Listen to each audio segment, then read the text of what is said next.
walking with it.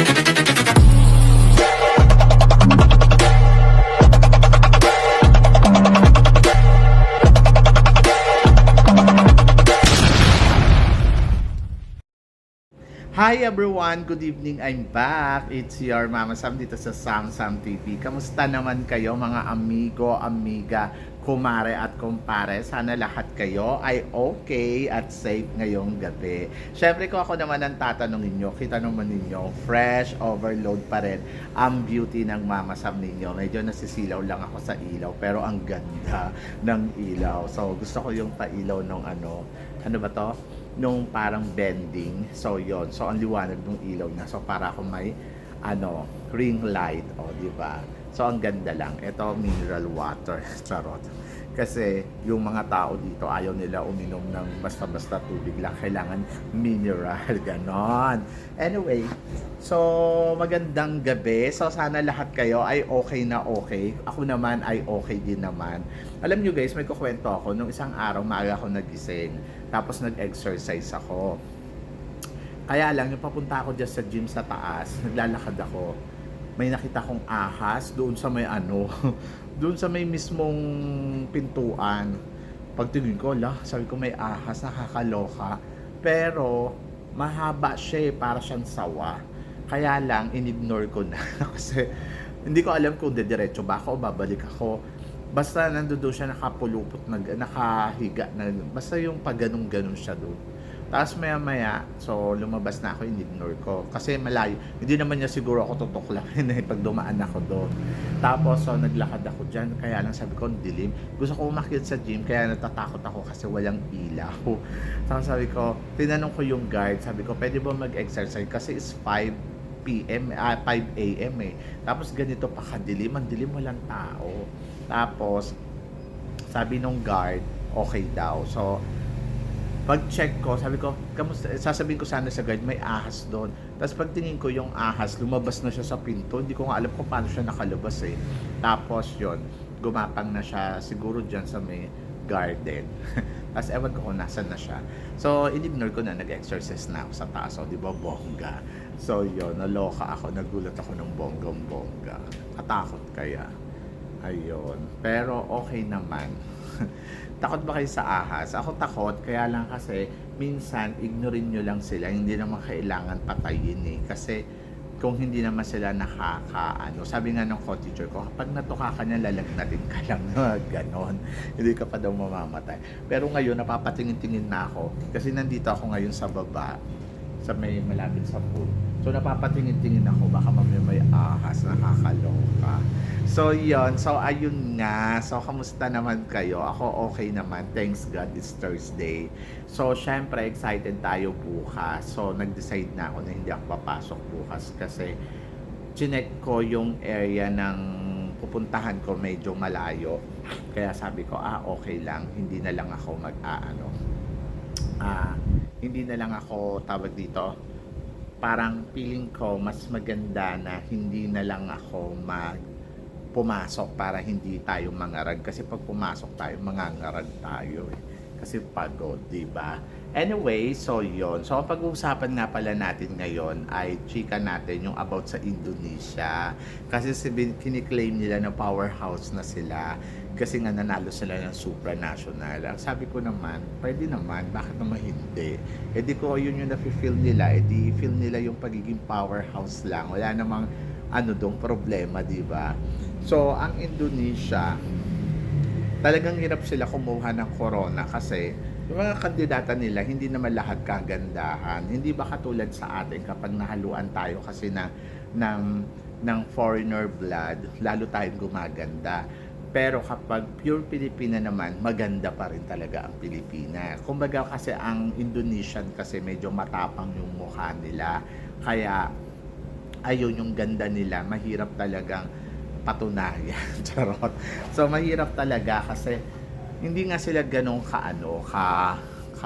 kabongga yung beauty nila. Hindi pa katulad ng Pinay beauty na talagang makikita mo yung kagandahan na parang wow, may charm, gano'n, charming. Hindi ko naman sinasabing hindi charming ang mga Indonesian na, pero bihira sa kanila yung talagang mapapawaw ka, 'di ba? Si Federica nga lang yung nagustuhan ko talagang reyna nila, eh, si Federica nung lumaban ng Miss Universe noong 2019. After nun, wala na.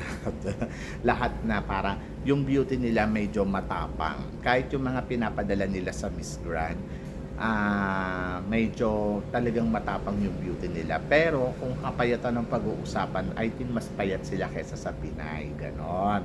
Pero mas maganda pa rin ang Pilipina. Iba kasi kapag may mixed blood tayo, mas lalo tayong gumaganda. Kapag Pinay beauty naman, yung mga Oriental beauty, magaganda din naman, lalo na pag naayusan. So, the best talaga ang beauty ng Pinay, kahit yung sa Thailand. Sa Thailand, pag napansin mo, iisa yung mga itsura ng mga babae dyan sa pageant, eh. Kasi iisa yung styling. Pero hindi ba katulad ng Pilipina na iba-iba, eh, variety kasi yung beauty na meron tayo. Kaya sabi ko, iba pa rin talaga ang beauty ng Pinoy.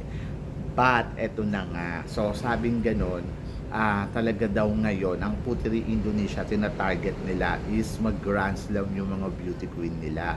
Kasi yung mga beauty queen nila ilalaban nila sa charm. Medyo maganda naman yung pambato nila ng charm. Pero 'di ba yung last year mas maganda kaya lang nag-resign na. Tapos maganda din yung ano nila, yung Miss International nila ngayong taon na to. So parang feeling nila mananalo sila ng Miss International. Tapos yung sa Miss Supranational, so naka-1 na sila. Tapos meron pa silang tawag dito, another beauty queen, Miss Charm, Miss Supra, Miss Cosmo. Ayun yung nakasama nga ni Atisa Manalo. So pipilitin nila maging maganda ng bongga-bongga para manalo sila. Anyway, mas mataas yung kumpiyansa nila ngayon kasi nanalo na nga sila sa Supra. So parang feeling nila kaya nila mag-dominant talaga sa mga pageant. So kaya nilang mag-Grand Slam ng Puteri Indonesia. Ayun talaga yung dream ng Puteri Indonesia. Ang Puteri Indonesia, matindi natin yan kalaban noong katapat yan ng Binibining Pilipinas siya. Yung nasa Miss Universe, yung Miss Universe nasa Puteri Indonesia pa, ayan talaga, matinding kalaban natin yan. Kasi yung binibini natin noon, di ba, nandoon din yung Miss Universe Philippines. So, sila yung matandang katapat natin. Yung iba naman, yung Thailand, medyo hindi naman natin masabing matinding katapat natin, pero ngayon lumalaban na rin yung Thailand. So yon, so laging naliligwak ang Indonesia. Mas malaki pa yung chance na makapasok ng Thailand more than sa kanila. Pero ngayon kasi yung taon na to ginugol talaga ng Indonesia na maka-hit talaga sila sa pageant.